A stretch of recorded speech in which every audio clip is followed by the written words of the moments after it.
Bueno, pues si queréis, tengo unas palabras antes de que Sí, Javier, bueno, pues ya lo sabe, que es para mí un auténtico privilegio, ¿no? Presentar a un autor al que admiro y al que sigo desde hace muchos años y que a mí personalmente me ha servido de inspiración pues, para tratar pues, algunos de estos temas de enigmas históricos de que pienso que Javier Sierra es un auténtico referente. Pues yo me lo he leído todo, bueno, todo no, pero prácticamente todo. Hay que decir, en eso tenemos que recordar novelas como La cena secreta, como el Maestro del Prado, que para los que damos historia del arte yo creo que nos vienen muy bien esos libros, muy entretenidos. O El fuego invisible, ¿no? Que fue ganador del Premio Planeta 2016 o 2017. 2017, sí. 17, exactamente. ¿No? Aunque yo tengo que decir que tengo debilidad por dos libros de los primeros suyos, ¿no? Que fueron La Dama Azul y incluso el secreto egipcio de Napoleón. Además de esto, hay que destacar tus ensayos, ¿no? Libros que yo he trabajado mucho, por ejemplo, en la España extraña, que hiciste con Jesús Callejo, otro pedazo de autor, ¿no? Y un libro que también ha sido un libro de cabecera mío, que es El Hada de Oro. Libro que yo he trabajado mucho. Fíjate si lo he trabajado, que tengo dos libros, uno en tapa dura y otro en tapa blanda, Qué maravilla. para trabajarlo. Uh-huh. Y también es un autor que he seguido por muchos medios, algunos me hace mucha ilusión nombrarlo, como puede ser Espacio en Blanco, La Rosa de los Vientos. ¿Por qué? Porque yo cuando estaba en la universidad ya te escuchaba en estos programas en los que incluso he tenido la oportunidad de participar o en revistas como Más Allá o como Año Cero. Pues nada, es simplemente eso, ¿no? Que para nosotros, para Jaime II, es un auténtico placer pues, poder contar con un autor de primera y sin más, pues nada, darte la palabra y que muchísimas gracias por estar con nosotros. Gracias, Javier. Bueno, buenas tardes a todos. Para mí es, bueno, siempre un placer y resulta muy estimulante encontrarme con vosotros y sobre todo con los lectores jóvenes, ¿no? Que son los que siempre aportan esa perspectiva y ese cambio a las cosas que yo hago. Yo me considero joven, aunque, aunque ya los años van pasando y uno va cambiando de décadas, pero la juventud básicamente se centra en un aspecto, no es en los años que cumples. La juventud se mantiene mientras mantienes la curiosidad, mientras mantienes las ganas de saber, las ganas de viajar, las ganas de abrir un libro, las ganas de conocer a alguien. Y yo esas ganas las mantengo intactas. Es decir, que cuando tenía 20 años esa curiosidad me llevó a ser muy precoz en mis intereses y bueno, Javier de alguna manera lo ha apuntado, ¿no? Cuando él me escuchaba en Espacio en Blanco, yo tenía 17 años, ¿no? Y empecé a colaborar con ese programa de Radio Nacional de España con una edad muy precoz porque me movía mucho, porque tenía mucha inquietud, porque conocía a la gente que hacía aquel programa y me invitaron a participar en él, ¿no? Y desde entonces desde aquellos 17 años y de aquella curiosidad, pues surgieron muchos viajes, muchos encuentros con escritores y con gente que me interesaba. Eh, Me acredité como periodista desde muy joven, incluso antes de terminar la carrera ya estaba trabajando en redacciones. Y tener un carnet de prensa a mí me sirvió para convertirme en un preguntador profesional, ¿no? Podía preguntar a cualquiera sobre cualquier cosa y eso siempre me resultó muy estimulante. Podía mandar lo mismo una carta al presidente del gobierno porque me preocupaba que en España el asunto de los objetos voladores no identificados fuera materia reservada, que lo sigue siendo todavía hoy, o podía dirigirme a un científico para preguntarle sobre la naturaleza de unos meteoritos, ¿no? Todo eso al final ha configurado una manera de pensar y de hacer las cosas que es lo que transmito en mi literatura. Mi literatura parte del asombro. Yo necesito asombrarme con el contenido que trabajo antes de ponerme a escribir cualquiera de los textos.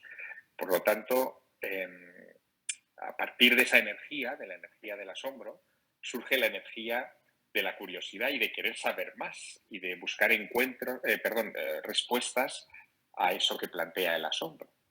Y ese es el germen del libro del que hoy vamos a hablar, ¿no? Que es El mensaje de Pandora. Es mi última novela, vamos a llamarla novela, luego si queréis entramos en eso, ¿no? Es mi último texto, se publica en 2020, en plena pandemia, y el origen de ese texto es precisamente la situación a la que se estaba enfrentando la humanidad, todavía hoy estamos en ello, con el COVID-19, ¿no? El COVID-19 nos confina a todos en los primeros meses de 2020 y en ese momento yo siento la necesidad de explicarme qué es lo que está pasando. Me doy cuenta de que nuestra generación es absolutamente inexperta en la gestión de pandemias. No hemos vivido ninguna en Occidente. Sí han sido más comunes en América, ha habido algunas evidentemente en Asia y en África, pero en Europa, la Europa occidental, no tenía ni idea de cómo gestionar una pandemia. La última vez que vivió una pandemia fue en 1918, hace 100 años, y fue la famosa pandemia de la mal llamada gripe española, ¿no? En aquella ocasión, Europa estaba en medio de una guerra, era la Primera Guerra Mundial. A ningún país en la prensa le apetecía hablar de que existía una pandemia que estaba diezmando a sus tropas.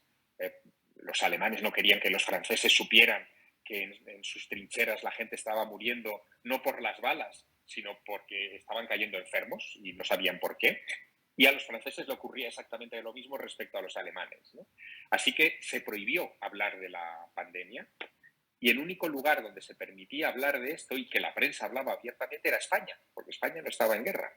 Y por eso se le llamó la gripe española, no porque fuera endémica de España o hubiera aparecido en España, sino porque fue el primer país del mundo en el que la prensa habló abiertamente de ello y le dieron el nombre de gripe. Aquello era una gripe. Bueno, la gripe española de 1918 se termina, entre comillas, o empieza a flaquear 2 años y medio más o menos después, ¿no? En 1920 ya casi nadie habla de la pandemia y el mundo en ese periodo de 2 años se transforma, ¿no? Acaba la guerra, no sabemos muy bien, los historiadores no se ponen muy bien de acuerdo sobre si la gripe española fue determinante en el final de la guerra y en el resultado de la Primera Guerra Mundial. Pero lo que sí que fue determinante es en las consecuencias económicas que tuvo, ¿no? En Estados Unidos, por ejemplo, donde hubo una gran influencia de la gripe española, lo que ocurrió fue que en ciudades como Nueva York empezó el gran boom de la construcción de Manhattan con los grandes rascacielos. Se invierte mucho dinero en obras públicas y se gasta mucho en grandes empresas porque de alguna manera es la alegría posterior a unos años de sufrimiento económico, ¿no? La gente se endeuda y ese endeudamiento crecerá de manera exponencial hasta llegar al crack de la bolsa de Nueva York de 1929, que será uno de los mayores desastres financieros de todos los tiempos. La consecuencia era una pandemia. Bueno, pues con esta perspectiva de lo que ocurrió 100 años atrás, en 1918, pensé que era interesante reflexionar sobre lo que estaba pasando en 2020, ¿no? Y pensé también que sería interesante hacer llegar un mensaje a mis lectores sobre las consecuencias que suelen tener este tipo de situaciones, como las pandemias, ¿no? Así que me puse a investigar, pensé que sería interesante construir un texto sencillo, una carta entre 2 mujeres, entre una mujer mayor, que es la redactora de la carta, y su nieta, que las dos viven en Grecia. Una vive en la Grecia continental, en Atenas, y la otra vive en la isla de Creta. Y en medio de una situación pandémica, la mayor le manda a su nieta una carta en la que le advierte de lo que puede pasar con esta situación de la pandemia, ¿no? Y echando marcha en 2018 ocurrió en momentos muy anteriores de la historia, ¿no? Y llega a una conclusión muy interesante. Dice que las pandemias son el mal de la civilización. que desde hace 10.000 años por lo menos todas las civilizaciones se han enfrentado a situaciones pandémicas. Y explica por qué. La civilización nace en el Neolítico, en el momento en el que los seres humanos empezamos a cultivar territorios para alimentarnos, a quedarnos fijos, o sea, en fin, asentados en un territorio y a domesticar animales para ponerlos a nuestro servicio. Eso ocurre hace 10.000 años. Y hace 10.000 años, esos antepasados remotos nuestros entraron también en el ciclo de las pandemias, porque convivían tan de cerca con los animales que muchos virus empezaron a pasarse del mundo animal al mundo humano. Ese salto zoonótico, ¿no? Que es el término técnico que recibe esa situación. Por lo tanto, hace 10.000 años muchas culturas sufrieron el zarpazo de estas enfermedades y muchas se diezmaron. Y de hecho, la existencia de estas pandemias podría explicar algunos enigmas históricos, ¿no? Hace 10.000 años, en el creciente fértil, en el sur de Turquía, de la actual Turquía, desaparece una cultura de la que sabemos muy poco. Es una cultura que recibe el nombre de uno de los asentamientos que se han encontrado allí, que es Göbekli Tepe. Es una cultura que construyó monumentos megalíticos hace 10.000 años. Y en un momento determinado decidieron enterrar esos monumentos megalíticos y dispersarse. No sabemos por qué. Una explicación podría ser una pandemia. Aquella gente inventó la agricultura. De hecho, la primera especie de trigo que se conoce, el trigo carraón, se sintetizó por primera vez, porque es fruto de un cruce genético, en esa Turquía de hace 10 milenios, y desapareció.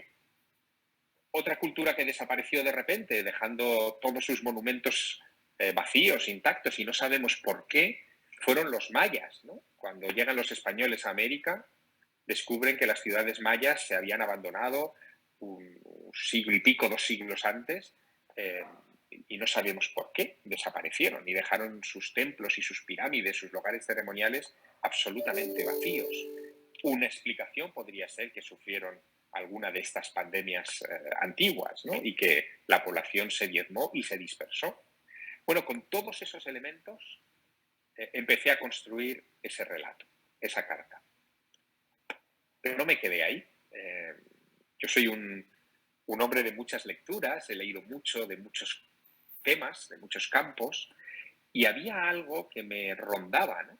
En aquellos días de la pandemia, lo recordaréis, los periódicos se preguntaban cuál era el origen del COVID-19. Seguimos sin saberlo.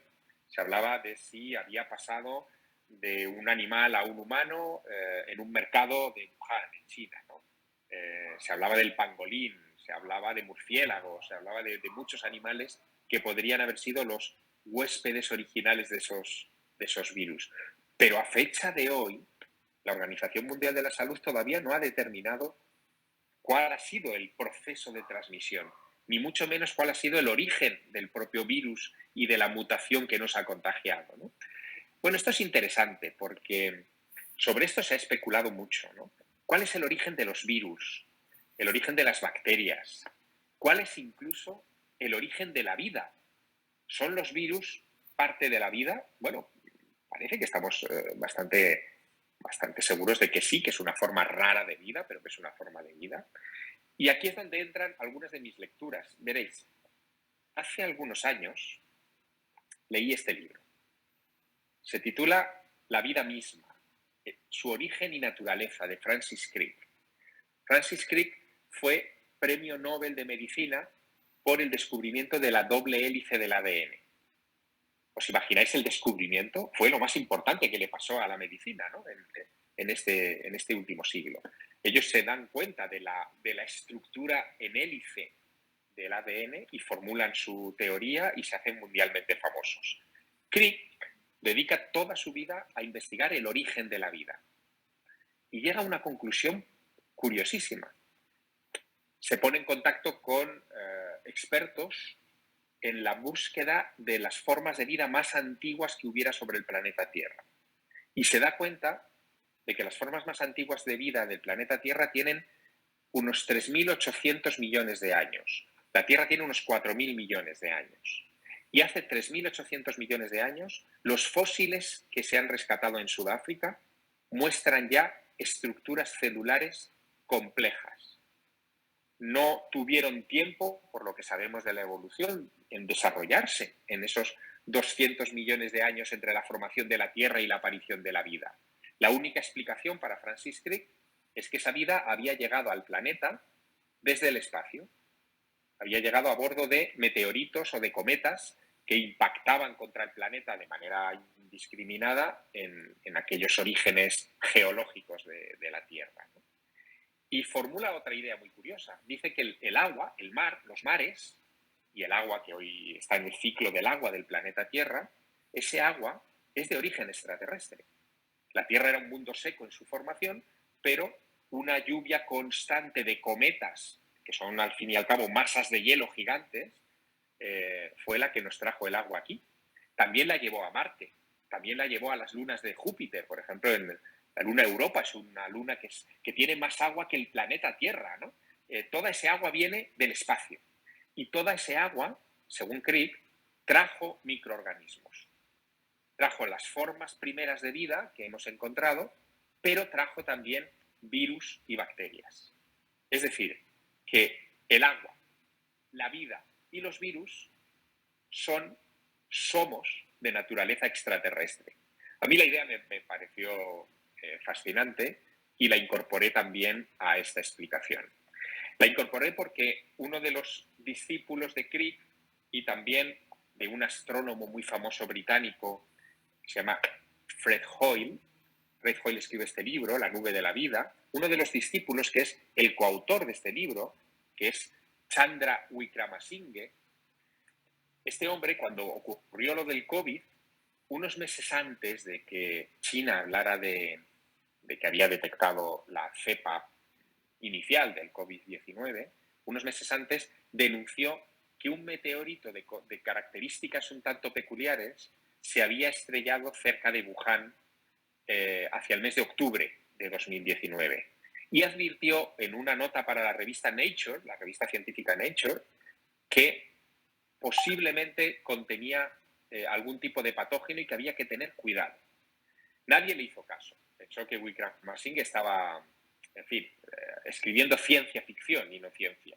Pero cuando unos meses después se habla de la cepa del COVID, todo el mundo puso la atención en Chandra Wickramasinghe y se discutió la teoría de que las enfermedades, en concreto la COVID-19, pudiera haber sido una mutación de algo que pudiera haber caído desde el espacio.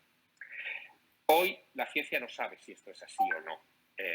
Sigue discutiéndose y esa hipótesis es una entre tantas y no está entre las favoritas, no está entre las primeras. Pero a mí me interesó ese concepto y también decidí incorporarlo en el proceso narrativo del mensaje de Pandora. Lo que hice con este texto, que es un texto breve, no es un libro muy voluminoso y que además tiene a lo largo de su narrativa muchas ilustraciones, es crear un libro breve que nos enseñara a reflexionar, que nos advirtiera que para comprender un problema tan global como la COVID-19 no bastaba con estar atento a lo que dijeran las autoridades sanitarias o los medios de comunicación o los políticos, sino que había que tener una perspectiva amplia, que un fenómeno como este que estamos todavía sufriendo debe entenderse también desde las ciencias sociales, debe o puede comprenderse también desde ciencias como la astronomía, que de repente, cruzando disciplinas muy diversas, podemos tener una comprensión un poco más amplia y generar un debate más amplio. Y eso es lo que yo básicamente quise proponer en este libro. El libro yo lo entregué en el mes de abril de 2020 a mi editorial, a mi editora. En aquella época estaban las imprentas paradas. En España no se movía nadie, estábamos todos encerrados en nuestras casas, en pleno confinamiento. Y poco a poco se fue anunciando que ese confinamiento iba a desaparecer. Y el primer día que se abrieron las tiendas fue el 25 de junio de 2020, después de mucho tiempo cerradas. Se cerraron el 14 de marzo. Bueno, pues el 25 de junio, cuando se abren otra vez las librerías, ese mismo día están llegando las cajas del mensaje de Pandora, ¿no? yo lo concebí como una especie de pastilla de optimismo, ¿no? Porque lo que venía a decir el libro, lo que viene a decir es que llevamos 10.000 años enfrentándonos a pandemias, algunas mucho peores que la COVID-19, como la peste negra en el siglo XIII-XIV, y sin embargo nuestra humanidad ha sido siempre capaz de salir adelante. Evidentemente a costa de mucho dolor y de muchas complicaciones, pero siempre hemos salido adelante.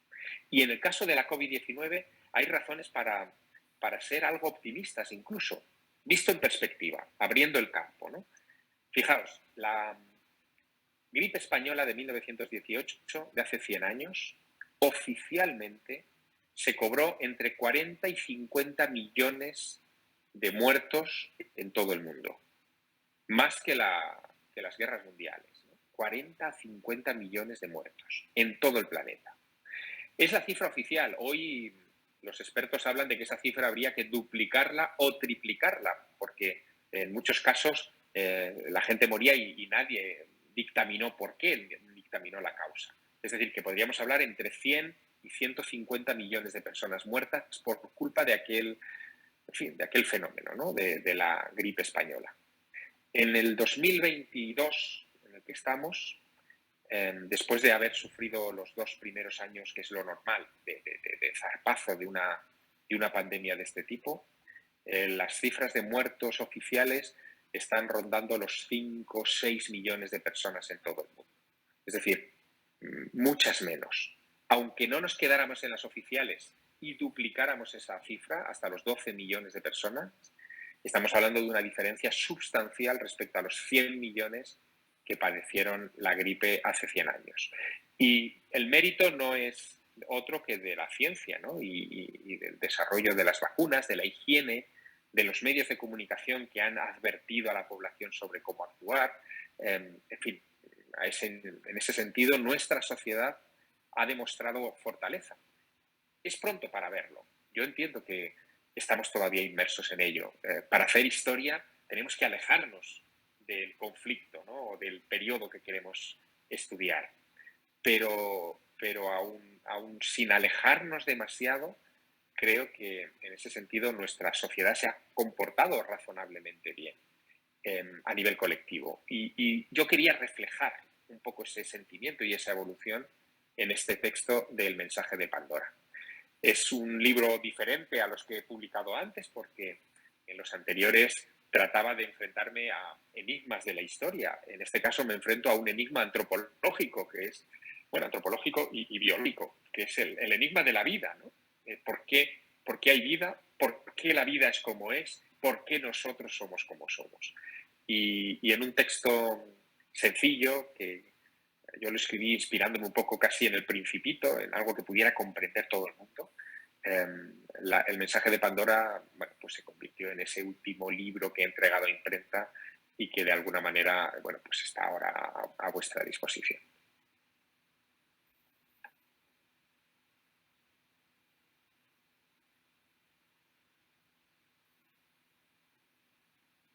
Hola, Javier, ¿quieres que abramos turno de preguntas, que comentemos, que entremos en algún aspecto? ¿Tienes el micro? Ahora. Sí, le estaba dando y no lo veía. Sí, perdona. Pues sí, la verdad es que podríamos empezar las preguntas. Lo que pasa es que a mí no me están llegando las preguntas por parte de los ponentes. Pero bueno, si quieres puedo empezar yo. Bien, claro.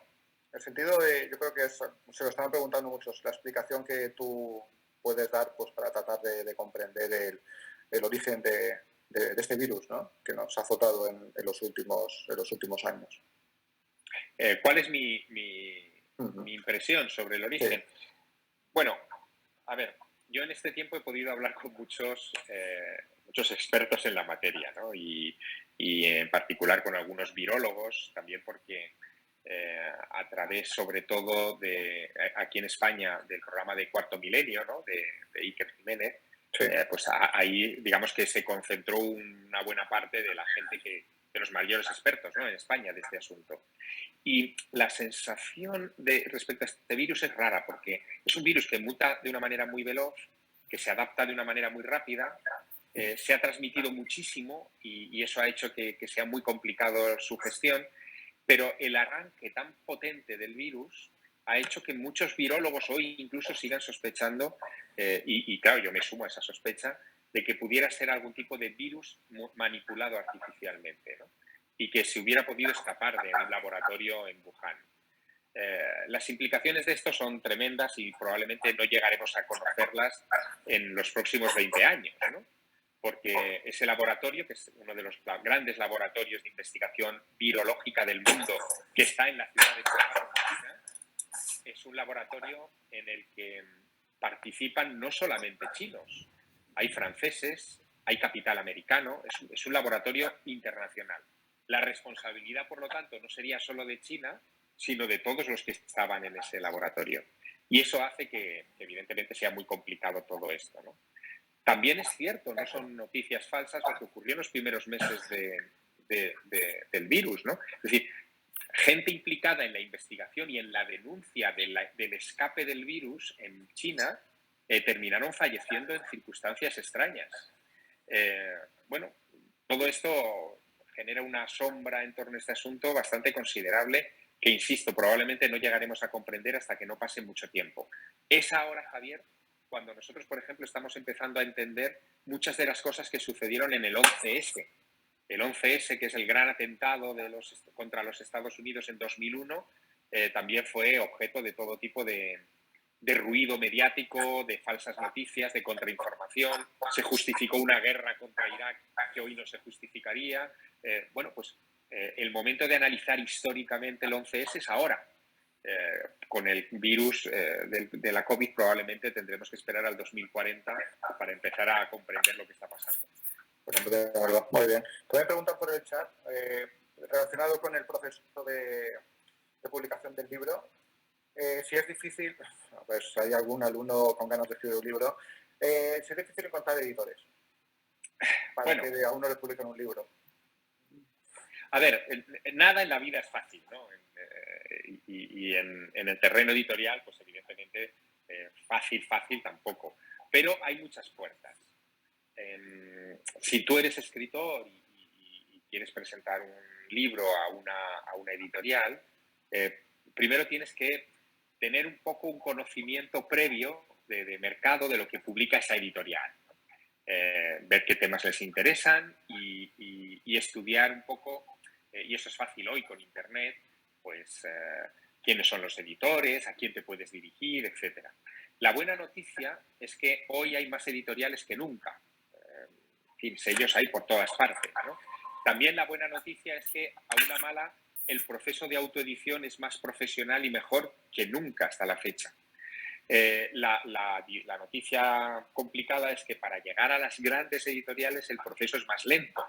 Y yo lo que recomiendo es que si tienes un muy, muy buen libro y tú crees en él y crees que debes moverlo, tienes que intentar aproximarte a los mecanismos que tiene una editorial hoy, que son, por ejemplo, los agentes literarios. Busca antes de un editor un agente literario. Y con un agente literario, plantéale lo que quieres y que él trabaje en la gestión de ese libro porque sabrá moverse por esas trincheras mejor que tú, ¿no? Yeah. Mira, yo también interesado en el proceso me pregunta por el proceso de publicación de un libro. Tema de maquetas, temas... Bueno, correctores. Claro. Bueno, depende del grado de profesionalidad de una editorial, ¿no? Pero el libro es algo muy, muy curioso. Uno lo escribe en solitario, es decir, que evidentemente tú eres el autor del texto, pero luego tiene que pasar por una serie de procesos donde pierdes ese control absoluto del libro, ¿no? Uno de los procesos, evidentemente, es el de los primeros lectores. Son muy importantes los primeros lectores. Puedes tener primeros lectores domésticos, es decir, lo puede leer tu madre o tu hermano o tu hermana, pero tienes que asegurarte de que esos primeros lectores sean críticos contigo, ¿no? Y que sean buenos lectores. Si no leen nada o leen poco, no les des el libro a ellos. O sea, dáselo a alguien que lea mucho y que pueda, de alguna manera, darte su opinión sincera, ¿no? Luego, después de ese proceso, está el proceso, si lo entregas, por ejemplo, a un agente editorial, el agente se lo leerá y te dará ya algunas recomendaciones. hay correctores de estilo, hay gente que profesionalmente se dedica a corregir textos, ¿no? Y a mejorarlos o a hacerte observaciones sobre cosas que deberías cambiar. Y luego están los editores. Los editores también pueden revisar ese texto que previamente ha sido corregido, retocado y leído, y te pueden dar orientaciones sobre la estructura o sobre algún personaje o sobre alguna cosa que se desee completar, y tú ya aceptas o no aceptas esa recomendación. Y una vez hecho todo eso, entramos ya en la fase física del libro, ¿no? El libro pasa por un corrector, pasa por alguien que lo compone, que lo maqueta, pasa por el proceso de galeradas, tú lees esas galeradas antes, y después de corregir esas galeradas donde aparecen siempre errores que no has visto antes, ya pasaría al proceso de imprenta, ¿no? Total, que entre que entregas un libro y lo ves publicado, lo normal es que pase, si la cosa va bien, pues un año más o menos. En el caso del mensaje de Pandora es un milagro, porque yo lo entregué en abril y en junio estaba en imprenta, pero bueno, el texto no era muy largo, yo ya soy un escritor que manejo bien y que no necesita mucha corrección, y los editores se dieron prisa, evidentemente, por tenerlo en librerías rápidamente. Pero hay que ser paciente con los libros. Exactamente. Y esto te lo pregunto yo. Y después de leerte las galeradas, la maqueta, al final cuando terminas el libro, ¿no terminas un poco cansado de ese mismo libro que acabas de escribir? Hombre, terminas cansado. Yo no es el caso del mensaje de Pandora, pero con otros libros sí que lo hago. Lo que suelo hacer es que cuando termino el texto, el manuscrito, digamos, lo suelo dejar abandonado 2 o 3 meses en un archivo en el ordenador, ¿no? Y no lo miro, me dedico a otras cosas. Y al cabo de 3 meses, con la mente fresca, me enfrento a la corrección del texto, ¿no? Claro. Porque cuando terminas el libro, y tú lo sabes muy bien, Javier, pues evidentemente estás saturado, ¿no? Saturado. Has pasado muchos meses con los mismos personajes, con las mismas historias, repasando una y otra vez cosas, yendo atrás y adelante en el texto, en fin, estás cansado y no eres capaz de tener una perspectiva completa. Hay que dejarlo enfriar. Y una vez que lo dejas enfriar, lo corriges, y ahí es el momento ya de enviarlo a terceros. Un consejo que lo tendré en cuenta. Sí. A ver, es distinto una novela que un ensayo también, ¿eh? O sea, yo, en mi caso, como vengo del periodismo, la no ficción me resulta más, ¿cómo decirlo? Me resulta menos invasiva, más fácil de sostener, ¿no? Controlo yo más. En el caso de la ficción, no, los personajes toman vida dentro de una novela, ¿no? Y tienen su personalidad, tienen sus rasgos, sus manías, sus cosas, y eso tienes que tener la cabeza muy despejada y muy volcada en el texto para no perderlo. Y eso requiere un esfuerzo superior. Así que yo con un ensayo puedo terminarlo como un artículo, que lo termino y lo envío al periódico, a la revista, y lo publican y no pasa nada, pero con una novela no. Con una novela tengo que dejarlo descansar. Muy bien. Esto es más personal. Preguntan también por ahí si te ha afectado el COVID. Bueno, como a todo el mundo, ¿no? Yo la primera etapa del COVID, en la que escribí el mensaje de Pandora, decidí no dejarme invadir por el desánimo, ¿no? Y canalicé todas mis ganas y mis fuerzas y mi deseo de remontar esa situación escribiendo, y de ahí sale el mensaje de Pandora. Una vez terminado el mensaje de Pandora, no se terminó la pandemia, es decir, se publica en junio de 2020, pero fijaos, o sea, hemos pasado un 2021 horroroso, ¿no? Y un 2022, en fin, con altos y bajos. Bueno, pues ahí es donde yo me he venido un poco más abajo, ¿no? De ánimos. El hecho de que, en fin, nos costara tanto encauzar la situación. Bueno, eso afecta a la creatividad, indudablemente, ¿no? He podido escribir artículos, he podido escribir cosas de no ficción, pero no he podido escribir novela. Tengo que arrancar novela en estos meses, y espero que, bueno, que nos ayude la situación colectiva. Un escritor es alguien, al final, muy influenciable por el entorno. Debe serlo, es como una antena, está captando lo que ocurre alrededor. Y si lo que hay alrededor es deprimente o difícil, pues escribir es complicado, ¿no? Lo transmite, muy bien. ¿Tienes alguna pregunta por ahí, alguno de vosotros? Buenas tardes. Yo tengo una pregunta. ¿Qué le impulsó a usted para introducir temas científicos en sus novelas? Pues mira, la respuesta es muy fácil. Julio Verne. Yo fui un gran lector de Julio Verne, siempre lo admiré. Bueno, tan lector y tan fan de Julio Verne que me he dedicado a perseguir muchas cosas de Verne por Francia y también por España. He estado varias veces en su tumba, en su casa, con su familia. He conocido a los tataranietos de Julio Verne. En fin, he tenido en mis manos manuscritos de Verne y siempre me admiró esa capacidad que tenía Verne en el siglo XIX de inyectar la ciencia en sus novelas porque él veía que la ciencia era necesaria para el avance de la civilización en ese tiempo. Si lo era en la época de Julio Verne, donde la ciencia hizo que pasáramos de la luz de gas a la luz eléctrica, ¿cuánto más importante es en estos días? ¿No? Entonces, desde ese punto de vista, siempre la tengo muy presente.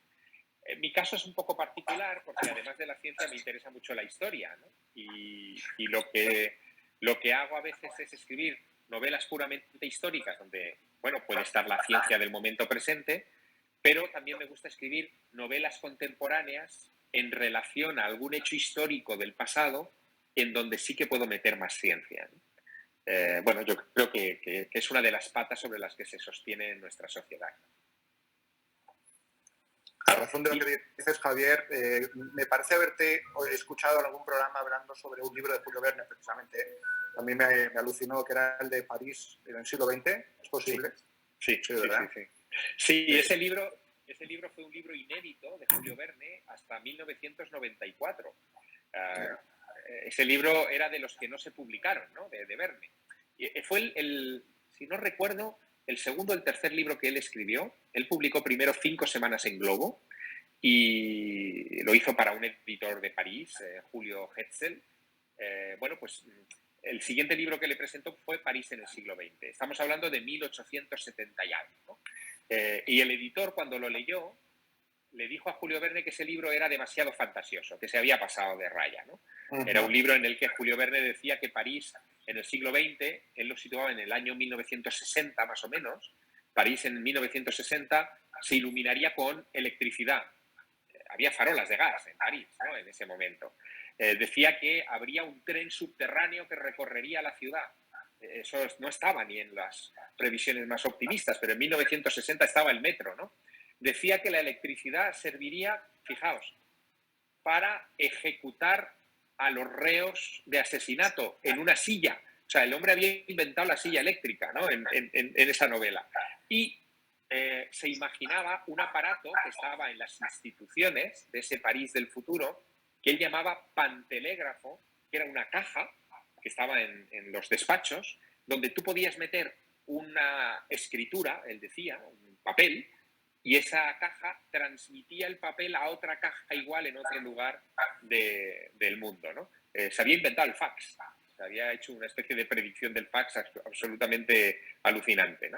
A Hetzel aquello le superó, no le publicó la novela, le pidió otra, y esa novela quedó en un baúl encerrada durante muchos años. Y en 1994, Jean-Jules Verne, que es su tataranieto, la sacó del baúl y la presentó a publicación. Y bueno, ahí es donde yo tomé contacto con esta novela, con la familia de Verne y con el asombro que produce, desde luego, toda la peripecia de Julio Verne. Todo alucinante ese libro, ¿sí? ¿A qué edad te empezaste a interesar por la literatura? Bueno, muy jovencito, ya lo has dicho antes. Sí, muy jovencito. Yo bueno, la culpa fue de mi madre, ¿no? Mi madre tenía libros en casa. Yo veía que mi madre pasaba algunas horas al día también leyendo y a mí me fascinaba saber qué estaba haciendo mamá, ¿no? en ese momento. Eran obras clásicas, lo que ella tenía en la biblioteca del salón, pues era a Dumas o a Robert Louis Stevenson, en fin, este tipo de literatura, que yo no leía en ese momento y tardaría mucho en leer. Pero es verdad que aquello hizo que me aproximase vamos a llamarlo así, a la materia impresa con interés, ¿no?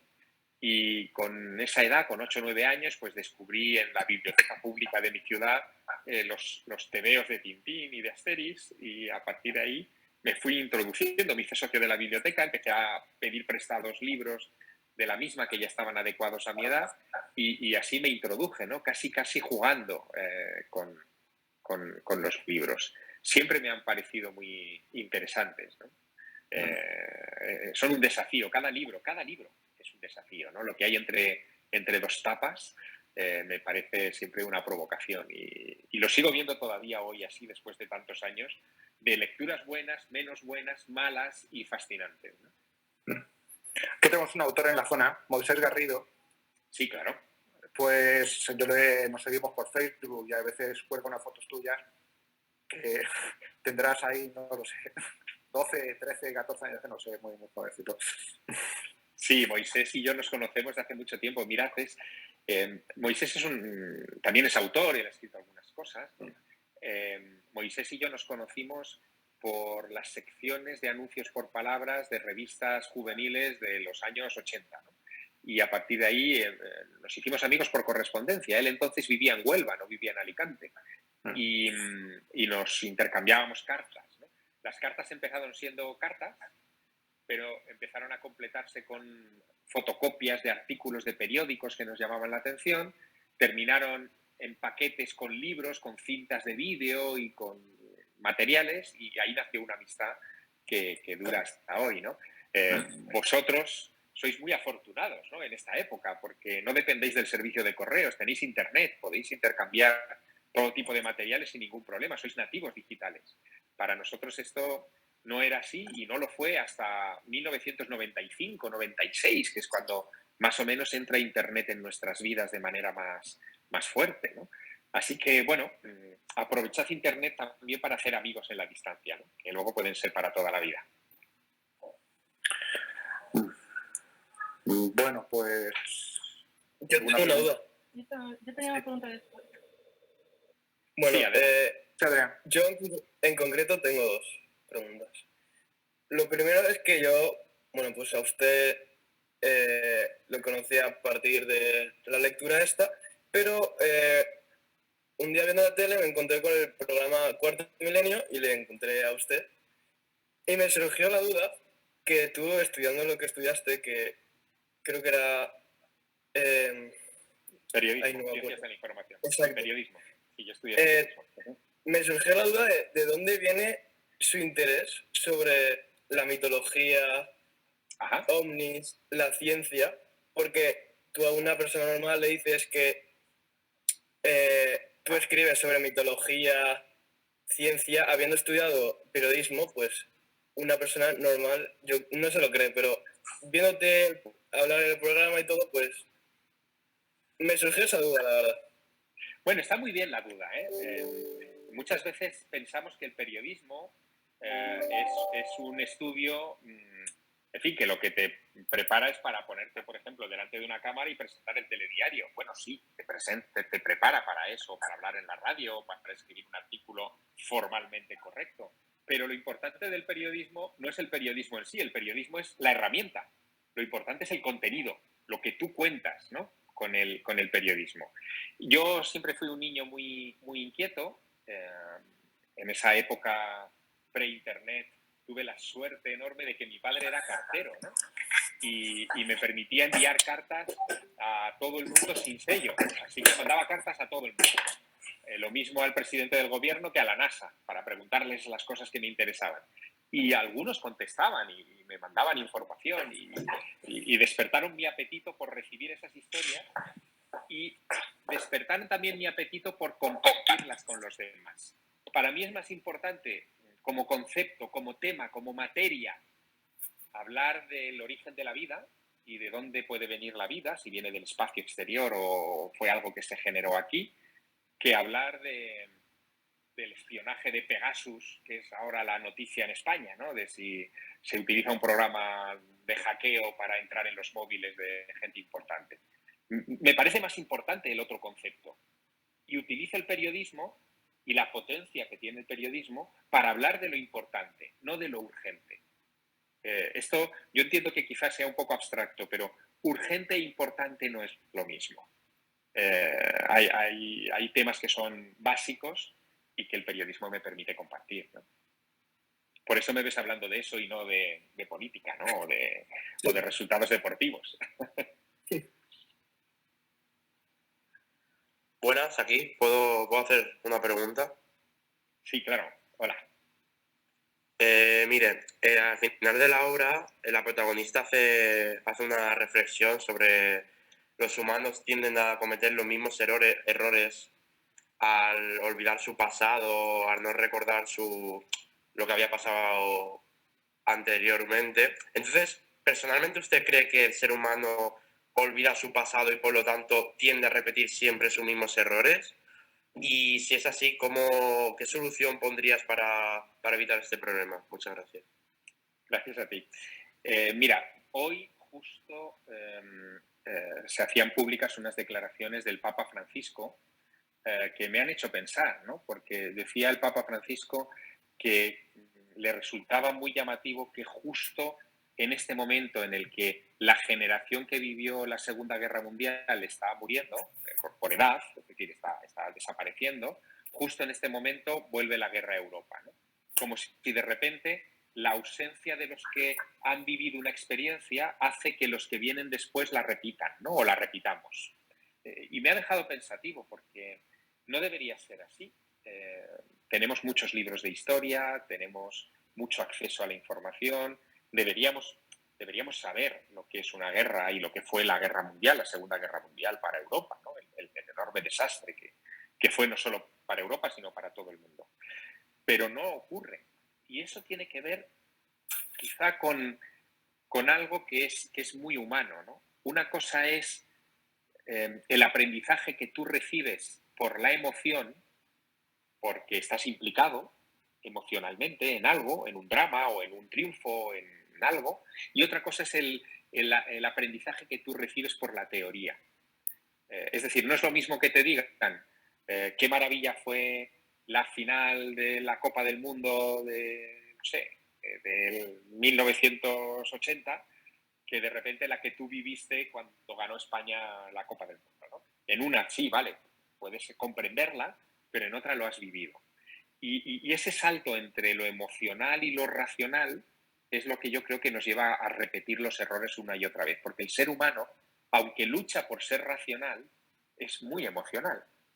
Y muchas de nuestras decisiones y de nuestros aciertos y también de nuestros errores son porque tomamos decisiones emocionales, no racionales.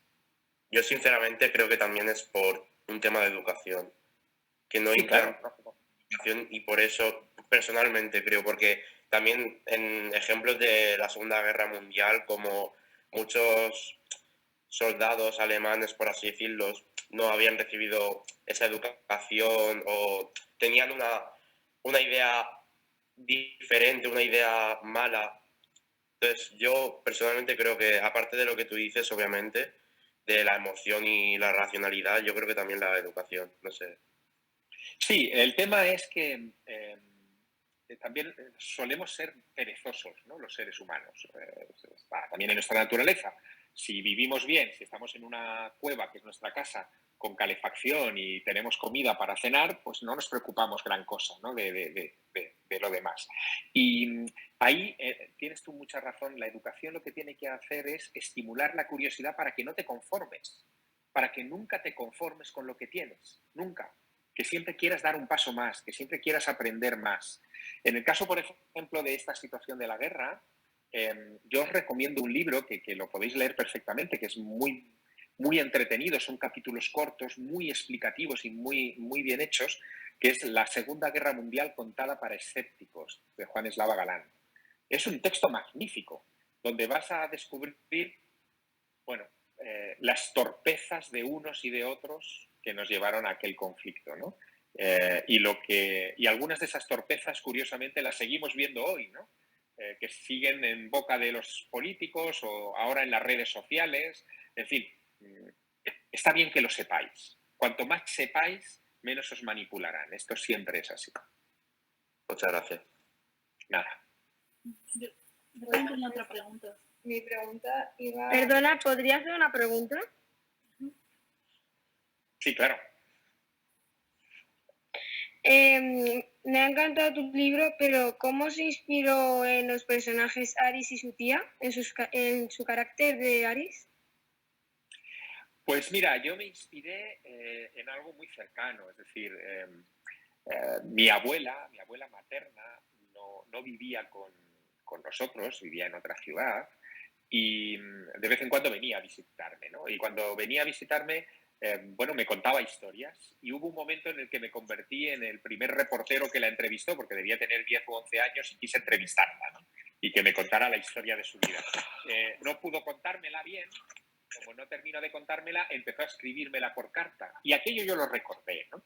Y apelé a esa emoción de recibir una carta de alguien que te quiere y que te cuenta algo que te afecta, ¿no? Y a partir de esa emoción perdida en mis memorias, decidí construir estos personajes, ¿no? El de una abuela que se dirige a su... o bueno, en este caso es una tía, ¿no? Que se dirige a su sobrina contándole algo que le importa. Yo también tengo una pregunta. Sí. ¿La puedo hacer? Claro, claro. A ver, yo al leer tu obra veo como diferentes matices que hacen como que hay, por una parte está la historia y por otra parte la reflexión que nos hace esta historia. Entonces, como que se podría catalogar de diferentes tipos de obra. Entonces, tú cuando escribiste el libro, ¿cómo pensabas enfocarla? ¿Como una novela más informativa o más como una historia? Bueno, ese es un problema que siempre tengo con mis editores, ¿no? El mundo de la literatura, eso ya lo veréis enseguida, tiende a clasificarlo todo en compartimentos, ¿no? Esto es literatura histórica, esto es novela romántica, esto es género negro. Siempre te compartimentaliza, te mete en una cajita, ¿no? Lo que yo escribo muchas veces es difícil de clasificar y ya en mi editorial se han resignado, ¿no? Dicen, bueno, esto es un Sierra.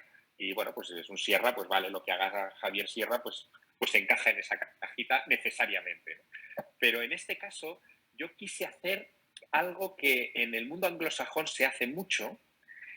En el mundo anglosajón, cuando se divide la literatura o cuando se dividen los libros, se habla de ficción y no ficción, ¿no? Fiction y non-fiction. Pero ellos han inventado un género nuevo que lo llaman, me encanta, no podemos hacer ese juego de palabras en español, es faction. Faction viene de fact, de hecho, ¿no? Es un hecho novelado. Faction. Bueno, pues de alguna manera el mensaje de Pandora es algo así. Es decir, no parte de personajes reales, los personajes son ficticios, pero lo que cuentan los personajes sí que es real. Y de hecho, habréis visto en el libro que en algún momento hay unas notas, ¿no? Hay un numerito que remite a una fuente que está puesta al final del libro para no entorpecer la lectura. Por si hay alguien que algo le llama mucho la atención y quiere seguirle la pista, pues ahí tiene en ese indicativo, en esa nota al final del libro, la referencia. Claro, una novela con referencias es muy rara, una novela no necesita referencias. Pero yo las incorporo porque entiendo que el contenido, que el mensaje, es tan importante o más que la trama. En este caso, el mensaje de Pandora tiene poca trama, no hay mucha acción. La acción es el recuerdo que tienen tía y sobrina rememorando algunos viajes y algunas cosas que le pasan. Aquí lo importante es el mensaje, es lo que hay de fondo, ¿no? Lo que hablan. Tampoco me he inventado yo ese género.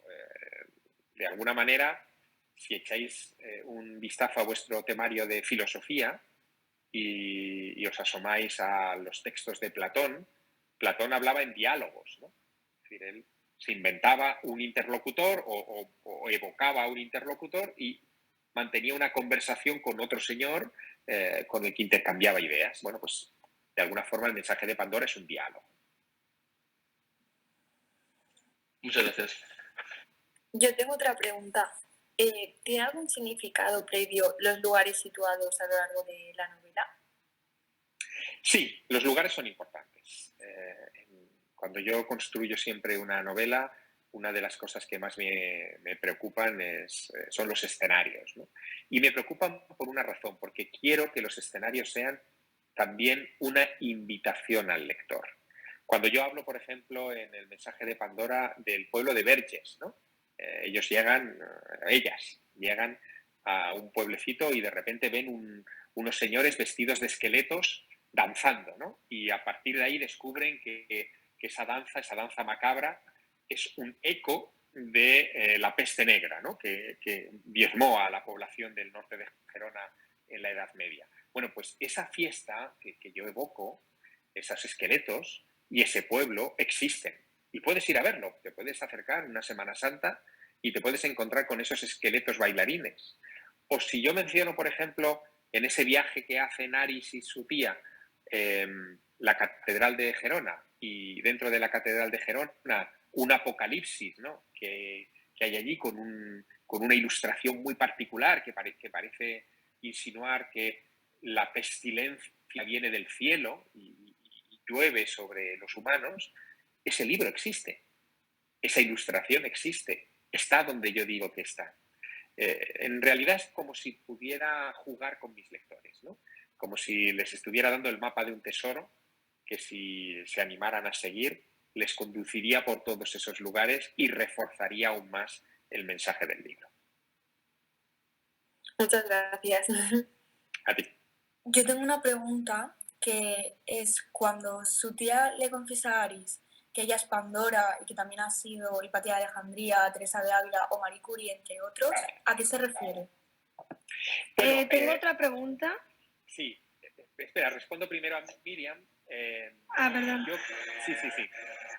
A lo que me refiero es que de alguna manera ese personaje no es un personaje físico, es decir, ahí es un juego final de la novela, ¿no?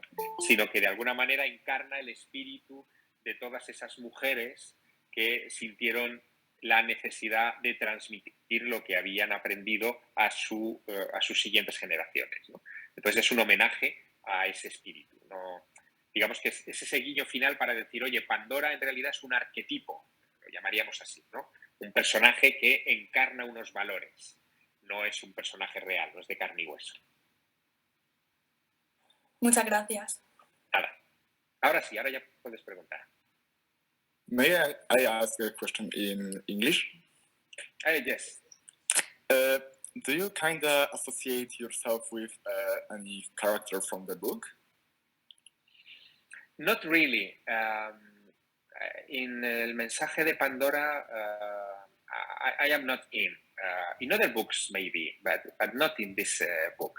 In this particular book, it's only a dialogue between two women and with their respective ideas, and that's all. Okay, thank you. You're welcome. Hola, yo tengo una duda. Hola. Es si se te hizo difícil escribir el mensaje de Pandora, porque yo siempre he intentado escribir, pero no me ha salido nunca. Bueno, pues mira, te diré, no. Este libro surgió, yo creo que es el libro más rápido que he escrito en mi vida, ¿no? Surgió a borbotones. Entiendo que había tanta presión en el ambiente respecto a lo que significaban las enfermedades, etcétera, que me brotó como si saliera de dentro, ¿no?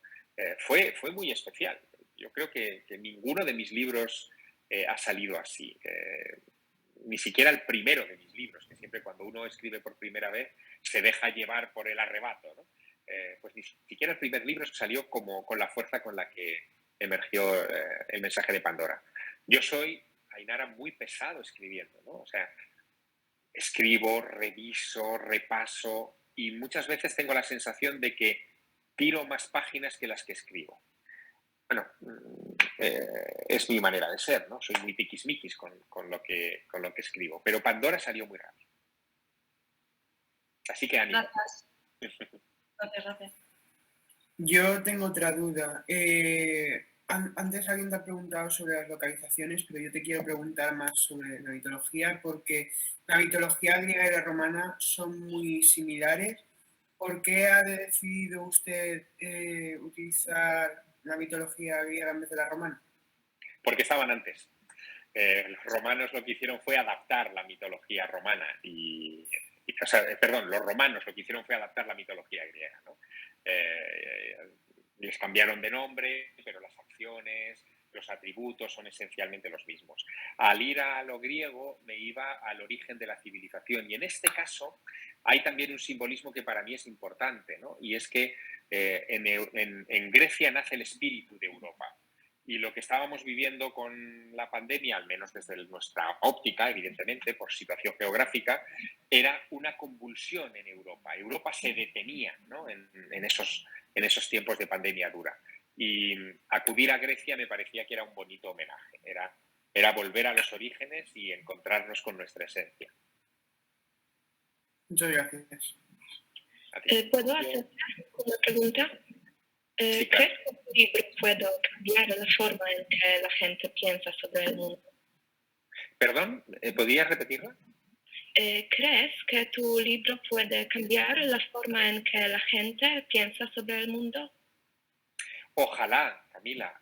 Yo escribo para eso, escribo para intentar cambiar el punto de vista del lector. Entiendo que hay autores que lo que quieren es reflejar, por ejemplo, un momento social o en fin, reivindicar una idea determinada, pero en mi caso yo lo que intento es que el lector dude y cambie su posición respecto al mundo que le rodea, ¿no?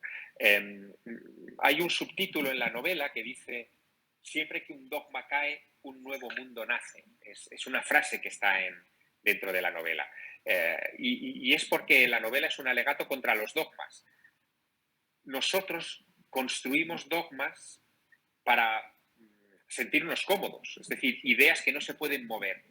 Pero la realidad nos enseña que no hay dogmas, es decir, que incluso las leyes de la naturaleza que pensamos que son inmutables, de vez en cuando deben ser revisadas, porque hay aspectos de la naturaleza que nuestro avance científico y racional nos enseña que, en fin, que son más amplios de lo que pensábamos.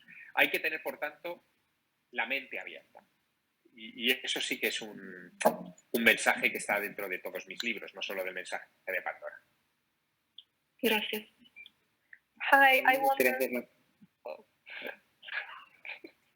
Okay, I have a quick question. Okay, so I'm gonna go first. So I wonder, how long did it take you to write this book? Okay, this was a very fast book for me to write. It only takes me 4 weeks. 1 month, the book was ready. Never happened to me before. Oh, okay, thank you. Ahora sí. Me gustaría hacerle a usted una pregunta, si es que, obviamente, para escribir el libro ha tenido que documentarse, y es sobre si el viaje usted lo ha hecho personalmente o ha sido gracias a referencias a libros que usted ha investigado. Lo he hecho.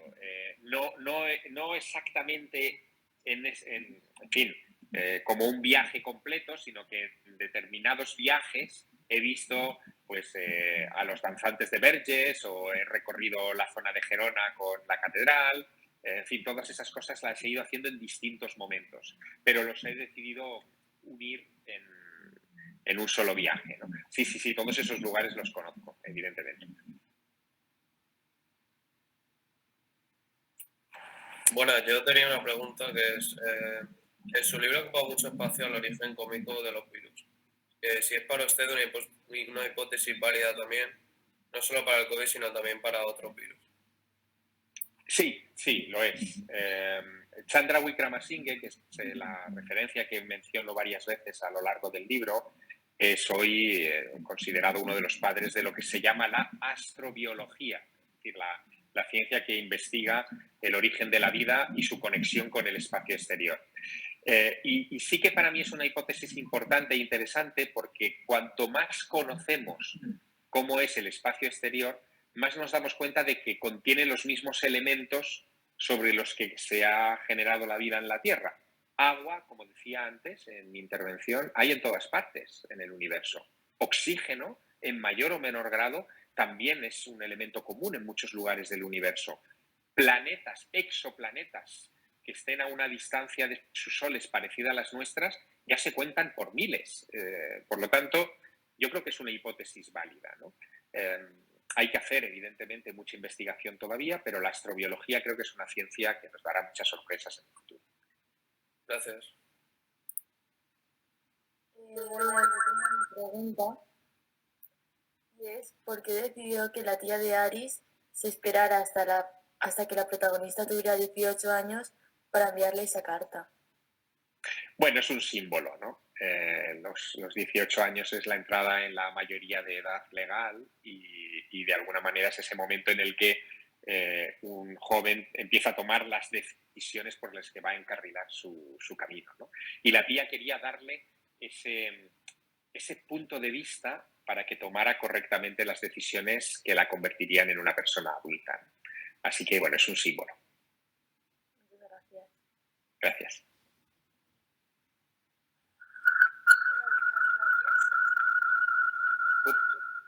¿Sé que se me escucha? Ahora sí. Vale, muchas. Mi pregunta era si usted ya tenía una inspiración previa al escribir el libro, ya que en 2 años tuvo la capacidad de escribirlo, editarlo y su salida al mercado con un gran éxito. Bueno, en realidad no. Puede que hubiera una idea suelta en la cabeza. Espera, que se acopla el micrófono a la... ahora, muy bien. Puede que hubiera alguna idea previa en la cabeza, pero no con esta forma, ¿no? Y como salió el libro. El libro es fruto de estas circunstancias de la pandemia y yo lo entiendo como tal. No es un libro que yo hubiera preparado durante mucho tiempo, aunque sí que es verdad que muchas de las cosas que aparecen en el libro son fruto de mis lecturas de muchos años o, como antes respondía a otra pregunta, de mis viajes de mucho tiempo y de repente encontraron acomodo en esta historia. Vale, muchas gracias. Gracias. Hola, yo tengo otra duda. Y Hola. era que en su libro mezcla la mitología y la ciencia, y era saber el porqué de esa mezcla. Bueno, mitología y ciencia son cosas que, aunque lo parezcan, no están tan lejos la una de la otra. Las dos son herramientas creadas por los humanos para entender el mundo en el que viven. La mitología, si lo pensáis, es una respuesta irracional a una pregunta racional. Es decir, a la pregunta de dónde vienen los rayos, hubo alguien que pensó que los rayos eran las armas de un Dios todopoderoso en los cielos que arrojaba contra los humanos. Bueno, la respuesta es lo que es irracional. Ahí luego surgiría la ciencia y nos daría otra respuesta más adecuada, quizá, en fin, más útil, como que los rayos ya son un componente eléctrico de nuestra atmósfera, ¿no? Así que ambos son herramientas para conocer el mundo, una más adecuada que la otra, pero ambas herramientas en cualquier caso interesantes. Y pueden comunicarse porque ambas formulan las mismas preguntas. Eso es lo que a mí me interesaba. Gracias. Muy bien. Hola, me gustaría preguntarte a qué escritores admiras. ¿Hay alguien que te inspira? Sí, hay muchos escritores que me resultan muy inspiradores, ¿no? Y que leo con muchísimo interés. Por ejemplo, me gusta mucho Umberto Eco, no solo por El nombre de la rosa, que es su novela, ¿no? Es la gran obra que le hizo internacionalmente famoso, sino también por sus ensayos de semiótica y de lingüística. Tiene un libro, por ejemplo, que para mí está en el altar, ¿no? Que es La búsqueda de la lengua perfecta, donde con la excusa de buscar cuál es el origen de todas las lenguas, hace un repaso a la mitología, a los relatos, a la capacidad de contar historias del ser humano, verdaderamente emocionante. Bueno, Umberto Eco sería uno de esos autores. Hay muchos otros, ¿no? En Francia, por ejemplo, me gusta mucho Christian Jacques, ¿no? Christian Jacques es autor de novelas sobre el Antiguo Egipto, pero también de ensayos sobre la historia de las catedrales, el simbolismo de la Edad Media, etcétera, que me han resultado siempre muy interesantes. Y antes os recomendaba un libro sobre la Segunda Guerra Mundial, ¿no? Que era La Segunda Guerra Mundial contada para escépticos, que es de Juan Eslava Galán. Juan Eslava Galán es un autor español que me honra con su amistad y que es absolutamente un genio, ¿no? Es un personaje con el que puedes conocer muchos aspectos de nuestra historia y aprender de ellos de manera muy didáctica. Yo tenía una pregunta. Sí, adelante. Que yo, por ejemplo, no soy capaz de leer un libro si no me siento la historia. Y sin embargo, cuando hay tanta información como por ejemplo en el mensaje de Pandora con tantas historias diferentes, no sabría en qué sumergirme. Entonces me llegó la pregunta de cuando escribo una historia, ¿cómo es su visión de ella? Por ejemplo, si se visualiza como el protagonista, como varios personajes o incluso si se desapega. Bueno, depende del tipo de historia, ¿no? Yo tengo novelas escritas en tercera persona, donde mi visión de los personajes es como si fuera una cámara cinematográfica o como si fuera una divinidad que desde el cielo contempla lo que hacen unos y otros y contempla sus pasiones, sus errores y sus aciertos. Pero luego tengo otras novelas donde el personaje cuenta la historia en primera persona. Y ahí sí, ahí tengo yo que empatizar con el personaje y de alguna manera ponerme en la situación de asombro, de decepción, de descubrimiento, en fin, que tiene alguien cuando se enfrenta a una situación en la vida. Por lo tanto, depende de dónde ponga la óptica. Y no es fácil, créeme, quizá una de las decisiones más importantes a la hora de escribir un libro, una novela, es el punto de vista. Tienes que elegirlo bien, porque si te equivocas, luego lo sufres a lo largo de la narración. Gracias. Yo quería preguntarle que si le pareció duro lo que fue estar encerrado en casa, la pandemia, igual que como nos cuenta en su libro, o si por el contrario, pues no se le hizo tan difícil estar en casa. Bueno, yo creo que a todos se nos hizo difícil, ¿no? El hecho de tener que estar entre cuatro paredes durante tanto tiempo y salir solo para comprar el pan, pues se hizo un poco complicado. En mi caso, yo además soy padre de 2 hijos, ¿no? Tengo dos niños en casa, una niña de 13 años y un niño de 14. Lo que hicimos fue aprender muchos juegos de mesa. Tuvimos mucho tiempo para interrelacionarnos, que eso también fue una de las partes positivas dentro de todo este caos. Y ellos fueron los que más me animaron también a escribir el mensaje de Pandora, porque de alguna forma me permitía explicarles cosas sobre las pandemias que ellos no conocían, ¿no? Intenté hacer de la desgracia virtud, ¿no? Y bueno, lo pasamos más o menos tranquilos. Muchas gracias. Tengo una pregunta. Adelante. ¿Por qué hay referencias a la mitología griega en su libro? ¿Y os gustan otras mitologías? Sí, bueno, la mitología griega es porque en el mito de Pandora se explica algo que se parece un poco a la teoría de la panspermia, que es la que justifica la llegada de los primeros virus a la Tierra según Chandra Wickramasinghe, ¿no? Lo que dice el mito es que Pandora trae una caja por orden de los dioses a la Tierra que no debía abrirse y que al abrirse dejó escapar todos los males.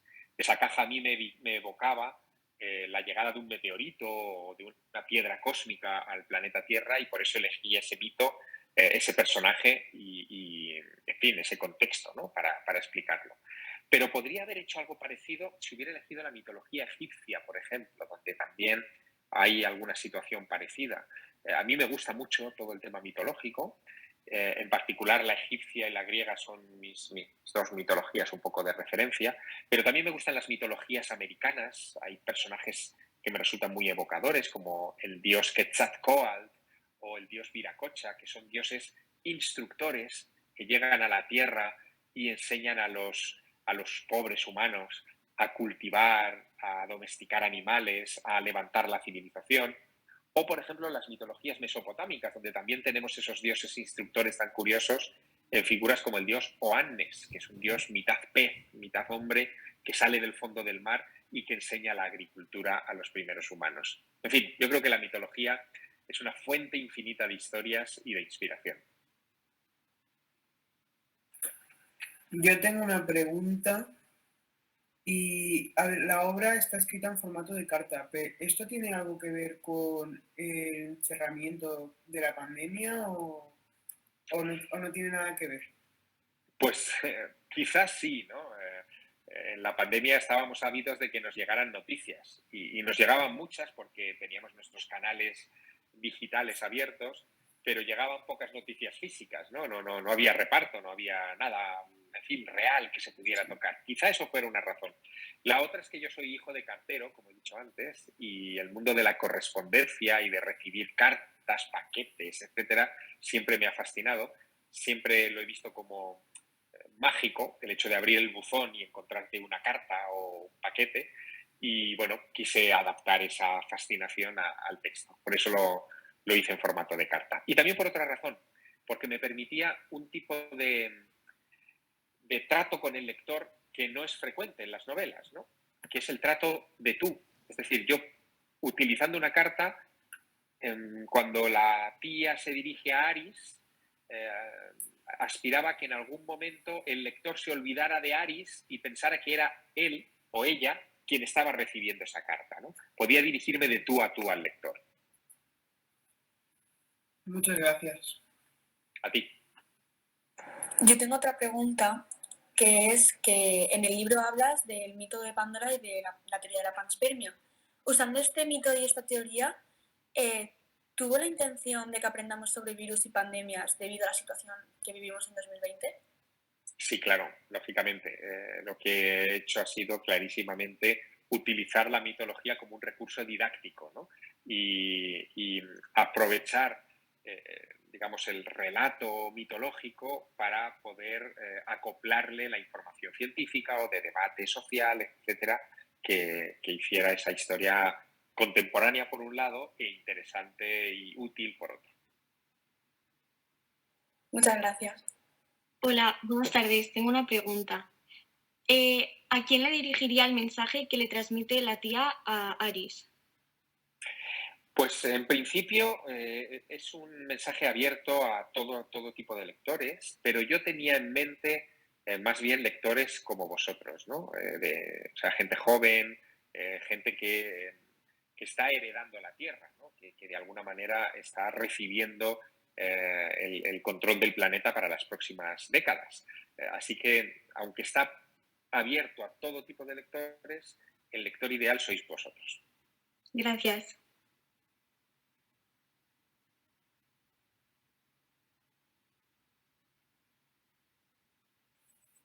Buenas tardes. Soy Gabriele y vengo de Italia.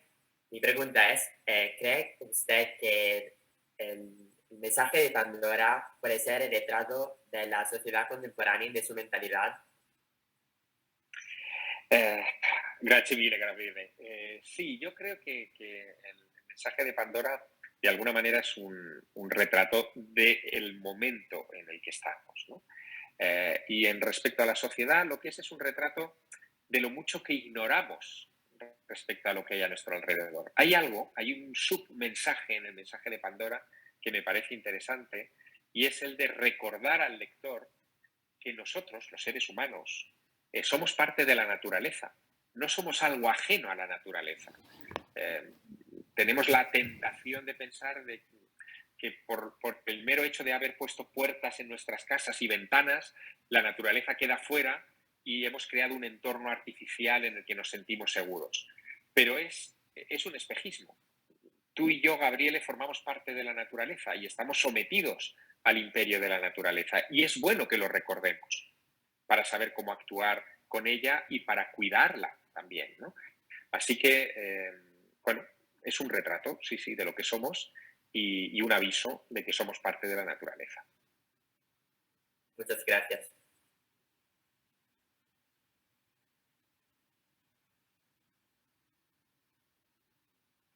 Vale, yo tengo otra pregunta.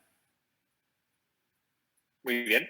Si tuvieses que aconsejar a alguien que esté empezando en el mundo de la escritura, ya sea para periódico o para novela, ¿tú qué le recomendarías?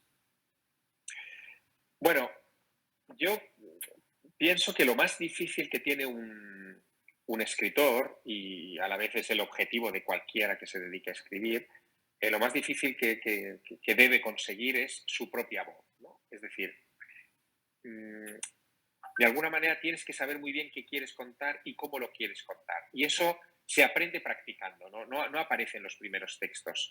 Así que el primer aviso, el primer consejo que yo daría a alguien que está empezando es que no se desespere si las cosas no le salen a la primera. Puede que no le salgan ni a la quinta, puede que salgan a la sexta o a la séptima o a la décima, pero debe de terminar encontrando el tono, el tempo, el ritmo en el que se sienta contento y satisfecho con lo que está transmitiendo, ¿no? Eso es lo más difícil. Una vez que lo consigas, ya lo tienes para siempre y lo podrás utilizar siempre en todo lo que hagas. Muchas gracias, de verdad. Gracias. Bueno, muchas preguntas, me encanta.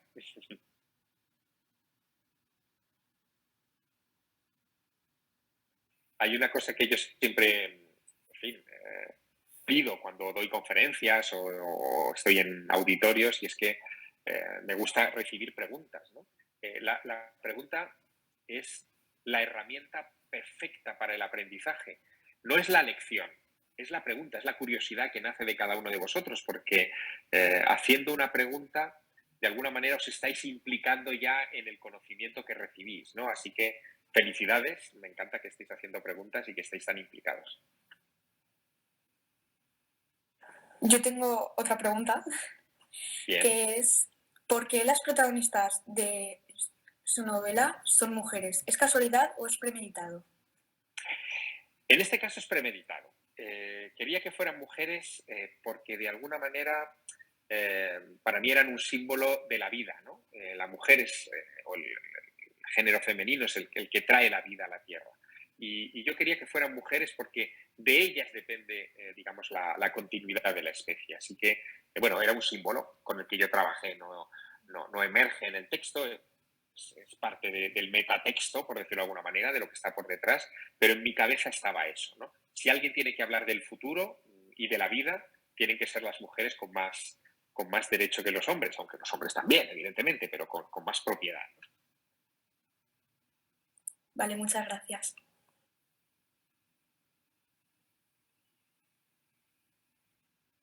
Tengo una pregunta. Sí. Hola, sí. Del van, sí, adelante. Vale.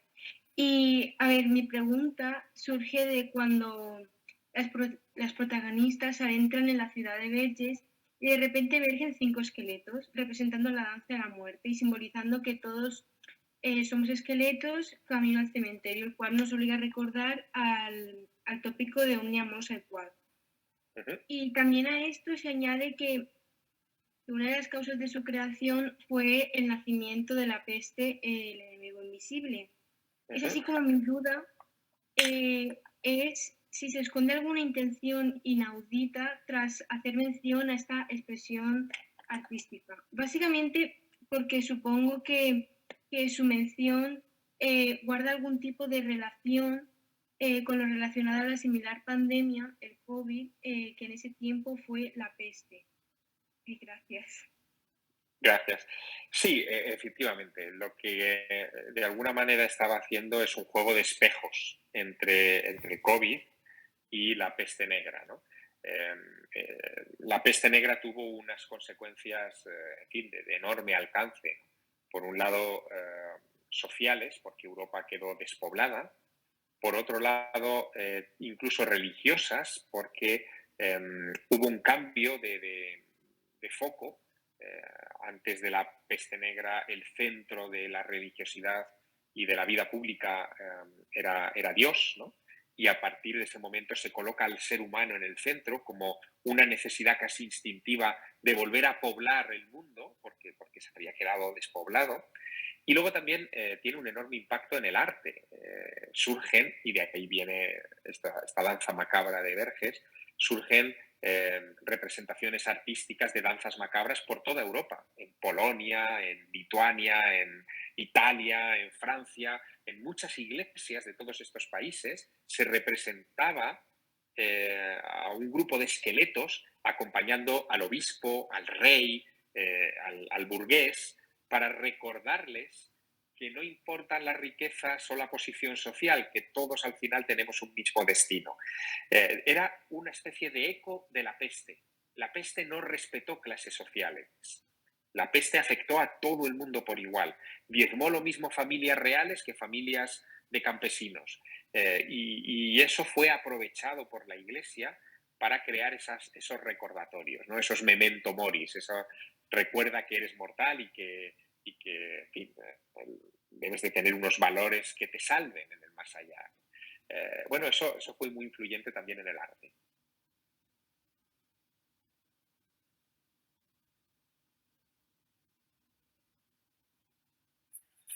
Yo tengo otra pregunta. Sí, adelante, Carla. En varias ocasiones habla de temas científicos. Si no llegase a ser escritor, ¿le hubiese gustado hacer algo relacionado con la ciencia? Te va a sorprender lo que te voy a decir, Carla. Si no hubiera sido escritor, me hubiera encantado ser músico. Supongo que es que yo admiro a todos aquellos que tienen la capacidad de generar del vacío algo, ¿no? Los escritores hacemos eso, somos un poco magos. De la nada generamos una historia. Los músicos ni te digo, ¿no? O sea, de la nada y de un instrumento inerte sale algo tan vibrante y tan vivo como la música, ¿no? O sea, que probablemente me hubiera encantado ser músico. Y si no hubiera sido músico, pues no lo sé, quizá navegante, ¿no? Me hubiera gustado no marearme en un barco y recorrer el mundo a bordo de él mismo. Muchas gracias. A ti, Carla. Hola, yo tengo otra pregunta y es si se ha planteado alguna vez escribir en un género distinto a la narrativa, como puede ser la poesía. Gracias, Ana. Sí, claro que me lo he planteado, pero mis poesías son muy malas, así que no me las he guardado para mí, ¿no?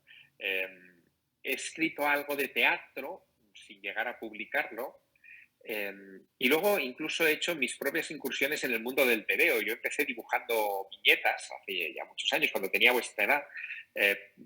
No lo profesionalicé, no lo convertí en algo para publicar, pero sí que me dio muchas horas de entretenimiento y mucho aprendizaje sobre cómo estructurar un relato, porque al fin y al cabo un cómic, si está bien estructurado, en fin, tiene los mismos rudimentos que una novela: planteamiento, nudo, drama y desenlace. Gracias.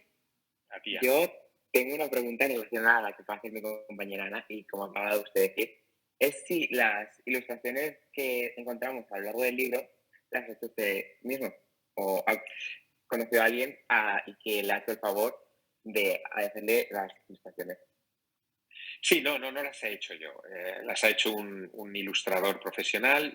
Yo le envié el texto y le di las indicaciones de lo que quería que contuviese, y también le dije que me apetecía que tuvieran un toque de lápiz, ¿no? Que parecieran ilustraciones hechas a lápiz, como las que podría haber hecho la tía de Aris en unas cuartillas, ¿no? Y que hubiera podido introducir en la carta. Con todas esas ideas, él compuso estas ilustraciones, las estuvimos revisando online, por supuesto, porque no podíamos salir de nuestras casas en esa época, y llegamos al acuerdo de cuáles eran las que tenía que incorporar el libro y las publicamos. Muchas gracias. Yo tengo otra pregunta. Y era que muchos autores, muchos escritores afirman que cuando van a escribir una obra tienen una idea principal del principio y del final del libro o de la obra. Y mi curiosidad es cuál es el motivo de cambiar, de modificar el final, ya que muchos autores dicen que tienen una idea pero que acaban con otra totalmente diferente. Entonces, bueno, es normal. Gracias a ti. Es normal. Es decir, yo cuando escribo un libro parto de un esquema previo, pero casi nunca lo cumplo. Porque al final los personajes, aunque esto parezca un tópico, los personajes acaban abriéndose camino por su cuenta, ¿no? Y terminan diciendo cosas que no esperabas o llevándote a lugares que no esperabas. Y creando situaciones que no estaban previstas en ese esquema. Muchas veces lo más difícil es acabar bien una novela, ¿no? Llegar a ese punto en el que el desvío de los personajes debe ser resuelto con un final distinto al que tú pensabas en un primer momento. No es el caso de Pandora. Pandora es una estructura muy sencilla de texto y al final lo que yo quería es que se descubriera que la tía, no hago spoiler, ¿no? Que la tía es Pandora, ¿no? Bueno, pues hacia eso es a donde yo conduzco todo el texto y no me desvíe.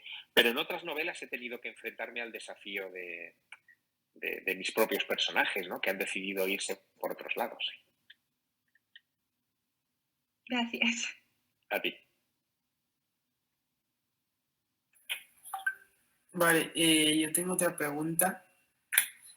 Usted ha hablado mucho sobre mitología y dioses, pero ¿usted es creyente o es ateo? No, a ver, yo creo que el mundo no se divide entre creyentes y ateos, o sea, son dos extremos muy opuestos, ¿no?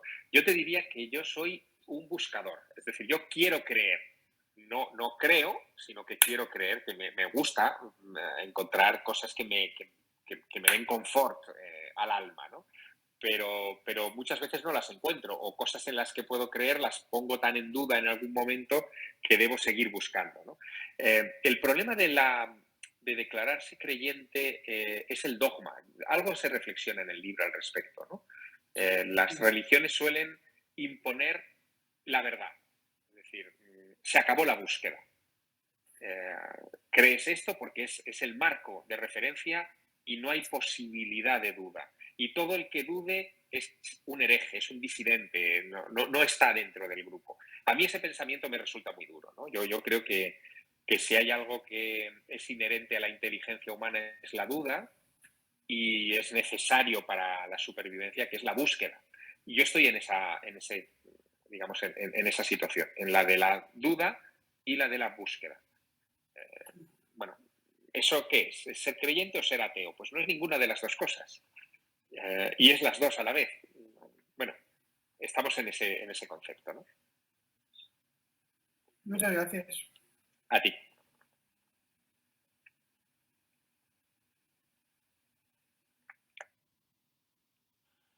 Vale, pues yo tengo otra duda y es que si los recuerdos que comparten Ari y su tía en el viaje por el sur de Francia están inspirados en algún recuerdo de cuando era usted pequeño. No pequeño, porque yo empecé a recorrer el sur de Francia pues a los 17, 18 años en compañía de amigos, por lo tanto son recuerdos más de la adolescencia y bueno, ya del inicio de la edad adulta. Y son recuerdos todos muy gratos, ¿no? Porque, en fin, entrar en Francia en aquella época era una pequeña aventura, ¿no? Era cambiar de país, era cambiar de idioma, era cambiar de costumbres, y recorrí con mucha pasión toda la zona del sur de Francia, ¿no? Especialmente lo que hoy es Aquitania, la zona del país cátaro, la Occitania. Todo eso para mí me trae muchísimos recuerdos. Es una zona muy cargada de historia y de prehistoria y aprendí muchísimas cosas en aquellos viajes. Todavía sigue siendo un sitio donde me gusta ir. A ti, Ana. Tengo una pregunta. Porque básicamente eligió el tema del origen de la vida, de las enfermedades, básicamente por el COVID, porque en 2020 entró el COVID. Claro. Eso fue lo que me animó definitivamente a armar esta historia, ¿no? La situación del COVID y la necesidad de explicármela, pero también de explicarla a los demás, ¿no? De ponerla en un contexto histórico. Piensa que cuando se hablaba del COVID entonces, hace 2 años, se hacía desde la perspectiva de la virología y de la pandemia, o sea, en términos muy médicos y muy de efectos sociales, pero no se ponía en contexto de la historia, por ejemplo, y no se nos decía que había habido miles de pandemias anteriores a esta, ¿no? Bueno, pues yo quise como abrir el foco con mi escrito, con mi novela, y lo escribí evidentemente influido por la situación que vivíamos. Vale, gracias. A ti.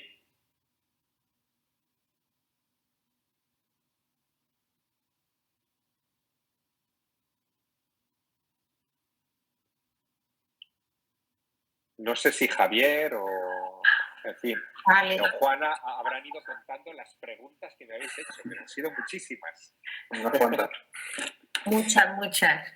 Es que hay que reconocer que le gustó mucho el libro. Cuando el año pasado propusimos la cena secreta, porque comenzábamos el proyecto. Bueno, primero disculparme porque Iberdrola me ha jugado una pasada y bueno, mejor no hablo de Iberdrola. Y por eso no me he podido conectar y hay muchas personas que han entrado tarde.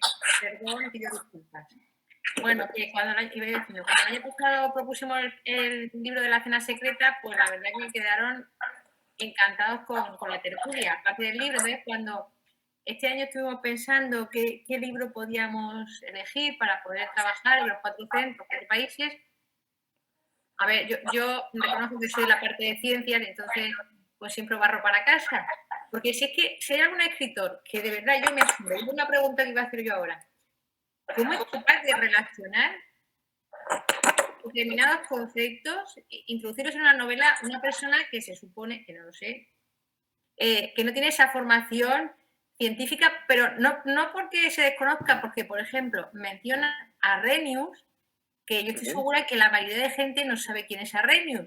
O sea, Claro. algunos sí, porque lo hemos estudiado en el tema ácido base, o sea, es un químico importante, pero no es conocido, no es famoso. Entonces, yo cuando leo tus libros y, como te dije en el templario, hablan de cifrar algo y aparece lo del átomo de hidrógeno, digo, o ahora Arrhenius, o cosas así, yo digo, una persona que realmente refleje sus escritos, el espíritu del proyecto, que es aunar las ciencias con el arte, las letras, la literatura. Entonces, yo había leído el libro cuando se publicó, estábamos confinados y tal, me gustó mucho, lo volví a releer y lo propuse, me dijeron, pues vale, bien, y aquí vemos que sí, que la verdad que ha tenido éxito, les ha gustado. Pero bueno, vuelvo a la pregunta.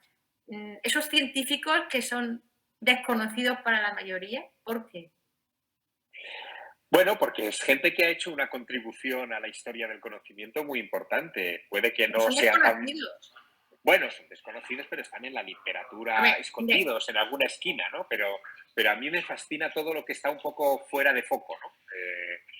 Gente que ha hecho contribuciones, en fin, más grandes o más pequeñas, pero me gustan los condenados, aquellos a los que la historia los ha relegado, ¿no? Los ha dejado a un lado. Tengo debilidad por ellos y por eso me gusta rescatarlos y reivindicarlos en mis novelas y porque imagino, en mis intenciones, imagino que habrá más de un lector que de repente se tropezará con esa mención a Arrhenius y se irá corriendo al Google para ver quién es, ¿no? Pues ya habremos hecho algo para darle a conocer un poco más y para reivindicarlo. Yo creo que eso también es función de un escritor, claro. No sé, yo desde mi punto de vista como comentante lo agradezco, ¿no? Porque cuando ellos leen esas cosas, pues no siempre es Curie, Claro. o Newton, o Einstein, o Maxwell, o yo qué sé, o Watson y Crick, sino que hay otros tan importantes como ellos, pero que son desconocidos, que solamente lo aprenden cuando a la hora de impartir pues aparece la ley de no sé quién, entonces les suena el nombre, claro, pero si no, lo olvidan. Hay una cosa que, claro, que no os he contado, pero yo periódicamente sigo escribiendo artículos para prensa, ¿no? Escribo columnas para periódicos. Y he llegado a un acuerdo con el director del periódico en el que ahora escribo, de escribir de lo que me dé la gana, ¿no? Es decir, no hablar de política, ni de deportes, ni de la polémica de turno, sino que en medio de cualquier situación de la que estamos yo puedo hablar de Arrhenius o puedo hablar de cualquier otro, ¿no? Y a mí esos artículos, que yo elaboro con todo el cariño, que publico cada 15 días, me permiten también reivindicar personajes o el recuerdo de algún descubrimiento. Y yo aprendo mucho también en el proceso. Es decir, yo no conozco a Arrhenius de toda la vida, pero sí me he tropezado con él en varias ocasiones y he aprendido buscándolo, ¿no? Yo creo que eso es lo bonito también del conocimiento. Despertar la curiosidad, seguir una pista y terminar haciéndote amigo de todos estos grandes personajes de la historia. Pero es que yo lo pienso y es difícil incluirlos en un relato, por ejemplo, sobre la mitología. O sea, es que es una cosa que yo, mi cabeza, digo, ¿cómo es capaz esta persona de poder interrelacionar ese mundo que al principio parece tan diferente, tan distinto, unos conceptos tan raros que no tienen nada que ver ahí, en un puzzle que luego al final sale una novela que a mí particularmente me gustó mucho y por eso la propuse? Digo, no sé, bueno, esa y casi todas, es que yo creo que todas las novelas que he escrito, o casi todas, o las que yo he leído, siempre aparecen algunos científicos por ahí. Y yo digo, Sí, siempre. no sé. Digo, este hombre, ¿cómo podrá ¿Cómo pensará antes de redactar esas novelas? ¿Qué esquema tendrá en su cabeza para poder luego unir esas piezas y crear ese puzzle, que es la novela? Sí, sí. Bueno, lo hago con mucho cariño. Por cierto, tengo que conectar el móvil a corriente, porque si no se me va a acabar. Un segundito, por favor.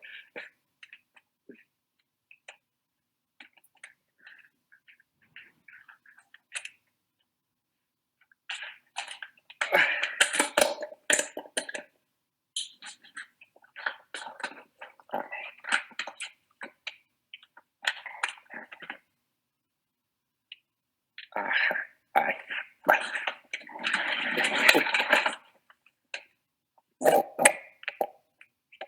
¿Me oís? Sí. Hola, hola. Hola, ¿me oís? Sí. Ah, vale, perfecto. Es que tengo un problema con el aparato. Vale, perfecto. Bueno, pues nada, podemos continuar, no hay problema. Bueno, chicos. Buenas tardes, Javier. Te felicito por la novela y yo también la he leído, me ha encantado. Y quería hacerte una pregunta en relación a cuando has hablado de Julio Verne, y ahora que estamos también hablando por la ciencia, te lo digo a ti, Juana,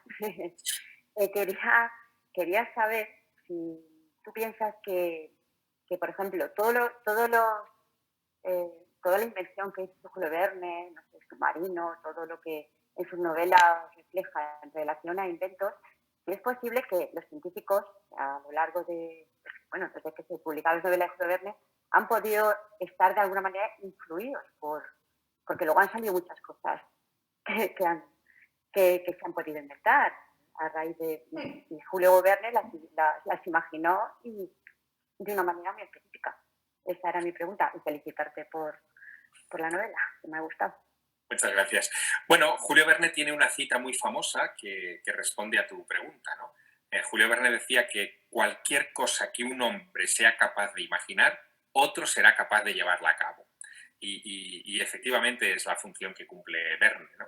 Cuando, por ejemplo, se construye el programa Apolo para llevar a los primeros humanos a la superficie de la Luna, tanto Wernher von Braun como los otros ingenieros que estaban en aquel proyecto habían leído a Julio Verne, se habían enfrentado al viaje a la Luna, habían visto que Verne inventó una bala en la que iban 3 hombres para llegar al satélite y ellos construyen una misión, una cápsula con 3 astronautas, a la que le llaman igual que la llamó Verne. Verne llamó a su bala el Columbia y así se llamó la misión que llegó a la Luna con el Apolo 11, ¿no? Que es el módulo Columbia. Así que, bueno, evidentemente hay una influencia. Los grandes escritores tienen esa magia, ¿no? Nos hacen soñar y lo incorporamos a nuestro pensamiento y lo llevamos con nosotros toda la vida. Gracias, Javier.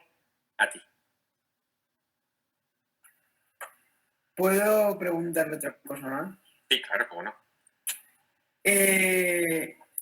A ver, usted en el libro ha hablado mucho sobre mitología, sobre lugares, sobre sus costumbres, y me gustaría saber cómo se ha documentado.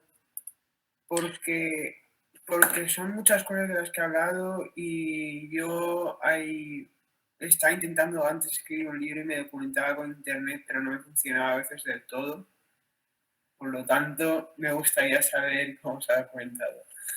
Mira, te voy a decir algo que es muy, muy importante con respecto a esto, ¿no? Si tú escribes documentándote solo por internet, lo que vas a ofrecer a tus lectores es más de internet, es decir, más de lo mismo. Lo importante del conocimiento es que tú lo metabolices, lo hagas tuyo y en algún momento también tengas alguna experiencia al respecto. Es decir, si te interesa la mitología y todo lo que tiene que ver con ella, pues vete en algún momento a Atenas y pasa unos días en el Museo Arqueológico Nacional, habla con algún experto, vete a los templos, siéntate a ver el atardecer que veían los clásicos y comprenderás muchas cosas. Haciéndolo tuyo, ese conocimiento teórico que tú has recibido a través de internet o a través de los libros, te va a servir mucho mejor y vas a poderle ofrecer a tus lectores algo original. Esto es muy importante, ¿no? Yo eso lo aprendí con el periodismo que se hacía antes de Internet, me refiero. Internet es el punto de división, ¿no?, de la historia en esta época. Antes de la llegada de Internet, el periodismo obligaba a un periodista, a un reportero, a viajar a los sitios, a verle la cara a las personas, a tener un conocimiento no solo de lo que contaban, sino de dónde lo contaban, del entorno. Te daba mucha información ese viaje.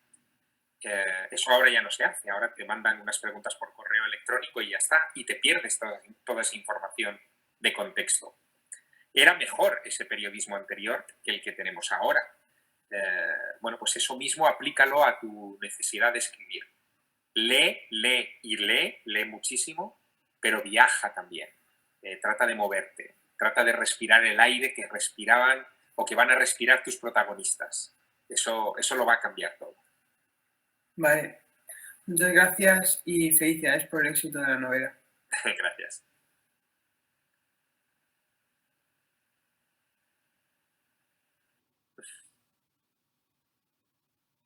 ¿Podría decir una cosa?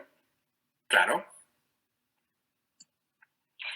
Que me ha gustado mucho el mensaje de Pandora, que ha sido muy revelador y deja la mente abierta a la duda de muchas teorías del origen real de nuestra vida, que en realidad creemos que lo sabemos todo y no sabemos casi nada, como los dogmas que nos bloquean la vida, la idea de avanzar y descubrir, como en los tiempos de la pandemia. Pues me encanta tu conclusión, porque de alguna manera es así, ¿no? El ser humano necesita creer que lo sabe, que sabe todo, ¿no? Y que pisa firme en el suelo.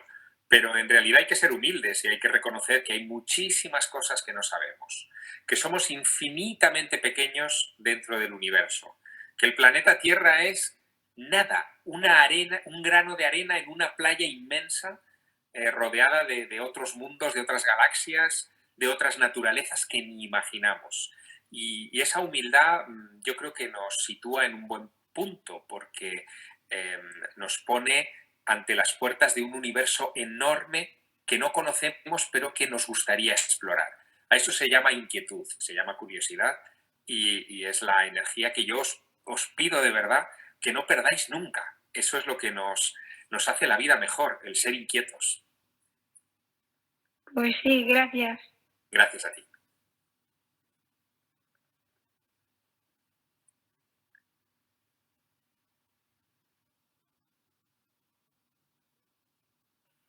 Bueno, no sé si hay alguna pregunta más.